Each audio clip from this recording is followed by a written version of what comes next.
It's a big crowd. All right, raise your hand if you're afraid of commitment.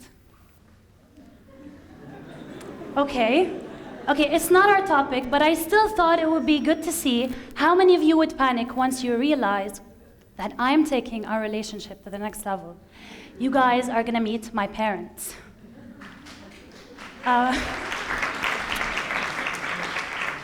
So, this is my brother Noor and my sister Diana. My mom, Zakia, she's a hairdresser. She does beautiful work, but she loves to talk a lot. And this is my dad, Sohail. He's a handyman. He can fix almost everything around the house. Just don't get on his nerves. Now, just like every family, my parents have a small problem. Now, don't jump into conclusions. This is my dad's sense of humor. It's not domestic violence. My parents are actually extremely loud. They slam doors, they laugh out loud while we nap, and they even drop objects on the table like a rapper would drop the mic. Believe me, it's annoying. But they don't do that because they are annoying. They actually do that because they're both deaf. Ooh. So, the fact that my siblings and I have been pushed to step into adulthood as their translators as soon as we began to formulate meaningful sentences has put us in very interesting situations. Imagine a 4-year-old trying to convince the police to get her dad out of trouble. It would go something like this. Daddy said he's sorry, so you can let him go now, while my dad screams and yells in the background. As funny as this may sound, well, not to him, I hated it. I really hated it every time I was forced to be in the midst of conflict. I wasn't cut out for it. My elder sister, Diana, was the one who usually stepped in to help, although she does have bad temper, just like my father. I remember one day I came back from school, and I was exhausted, and I just wanted to rest. And my dad decided to take the car and go pick up my mom from work. Normally, it's not a bad idea, but because my dad has been fighting for weeks with one of our neighbors, she was an old grumpy lady who always parked her car at the exit of our parking lot, made me so anxious. So as my dad ran to the elevator, I ran to the balcony to see where that lady's car was parked. And my fear was confirmed, just as my gut was telling me. So my dad reached downstairs, glued his finger to the interphone, and he started to scream, summoning her downstairs. And as he was doing that, I felt a weird knot formulating in my stomach. As the yelling got louder and louder, and as the lady intentionally took her time, I felt this knot turn into a horrible pain that slowly crawled down to my knees and paralyzed me the moment my dad and this lady met. Just like everybody else on their balconies, I knew what would happen next because I had seen it so many times. So I ran straight back to my bedroom, I shut the door, and I put my headphones on, and I watched as my sister rushed into action. I have a list of loud, upbeat music tracks just for this recurring scenario.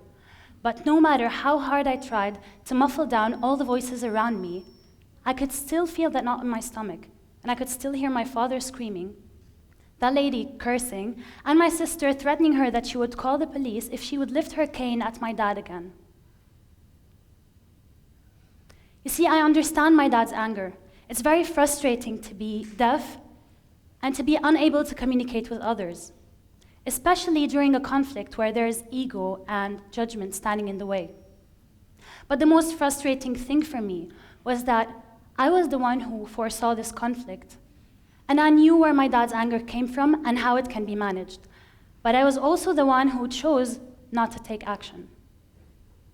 This choice of mine, sadly, became a habit with time, and I became conflict avoidant. With time, I started to feel like a victim born into a family of deaf parents.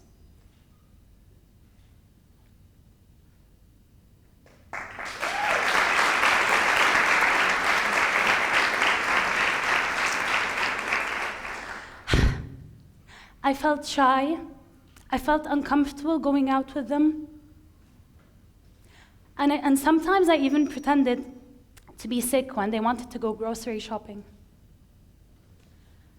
Because I felt that all these moments were potentials for conflict. Anyway, thank God this did not last for long, because I came to a realization one day. I was in my bedroom and I had grabbed the hairbrush and I was singing along to one of my favorite songs. And my mom has a habit of making entrances. So she usually does this: do the dishes, or it's laundry time, and I'd be like, okay. But this time, she just opened the door, and she stood there, and she smiled. And I was like, oh, all right, that's weird. I turn the music off, and I give her my full attention. She asks me a question that changed the course of my life. It was such an obvious question that it hadn't occurred to me before. She said, Naila, do you have a beautiful voice? I had the same reaction. I was shocked. So what happened is, I said, I don't know, Mom, maybe. My mom still doesn't have an answer to that question. I honestly can't sing out loud except if the music drowns my voice.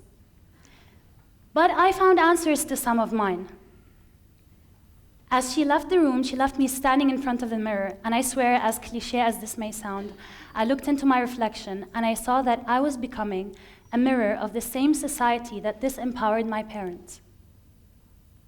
And I thought, although my parents did not choose to be deaf, I had the capability of making their voice heard. I was able to take on that role, but I simply chose to turn a deaf ear to my inner voice. So I wouldn't say I planned to change or I had this great idea for something. It all happened naturally. I started to become more curious about my parents' reality and how they lived. So here are a few examples. If you want to grab a deaf group's attention, please don't jump around or wave your hands. All you have to do is turn the lights off and then on again. And I swear, just like the voice, they will all turn. This is why, if you come visit our house and ring the bell, every light bulb in the house flashes for a few seconds. Another thing I noticed is that they are always so fully immersed in whatever they do. And by the way, I found that this is a great excuse to throw a pillow at them for attention. Or you can use the light switch again. My parents found beautiful hacks to cope with their situation. For example, if they want to refer to one another, they don't spell their names every time they want to say a name. What they do is they make use of each other's most dominant characteristic. For example, my mom's jawline, Zakiya. Or the fact that my father, the handyman, lost 4 of his fingers when he was young, Sohail. Yeah, very ironic. But more than that, their hacks were so important, especially in the situations where hearing was a necessity and not even a luxury or a choice. When we were young, I remember we would cry out the night, and they wouldn't wake up to our voice. So what they did is they observed our bodies, and they saw that we fidgeted, just like our voices did. So they tied the rope from our hand to my mom's, and this way our fidgeting woke her up. But they didn't stop at that. What happened is, around 7 or 8 months old, my mom would sit with us and she would say, I can't hear you. You need to poke me, and then tell me what you need. And this is basically how we learned to communicate before we even spoke. And speaking of communication, when deaf people are engaged in a conversation, they maintain eye contact all the time, especially if they are listening. Because if one of them looks away, then conversation is interrupted. And the same goes to more than one speaking at the same time, because you wouldn't know where to look. They are very eloquent. They deliver maximum meaning in minimum gestures. But what they also do is they ask for repetition when they don't understand. So here in Lebanon, they don't share a unified Lebanese sign language. So they ask for repetition, and they ask, and they ask, and that taught me patience and anger management. And for all these reasons and many more, deaf people are great communicators. They're the best at taking turns, the best at being present with the person who is speaking, and most importantly, listening, even though they can't hear. So I took all these learnings and I had to use them.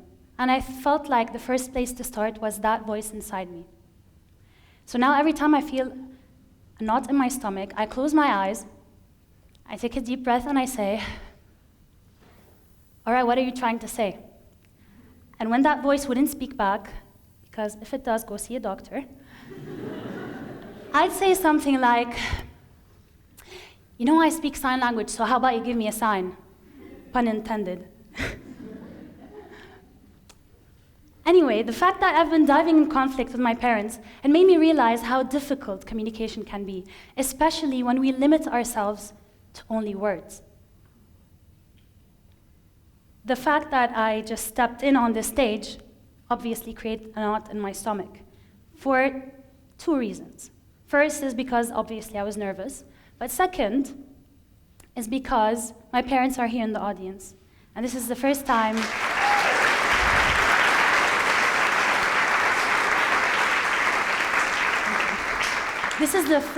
they actually hear this side of the story. So I would like you guys to help me thank them the way I really think they deserve. So what we're gonna do is, I'm gonna teach you 2 signs. First one is, I love you. Just like the rock on sign, put your thumb out. You can do it in so many different ways. Get it out of your heart. You can wave it a bit. If you feel a bit like, I don't care, like I love you, whatever. Okay, all right. Second sign is, thank you. Put your hand on your chin and move it forward. Thank you. Now, if you please, can all turn towards my parents and tell them, I love you.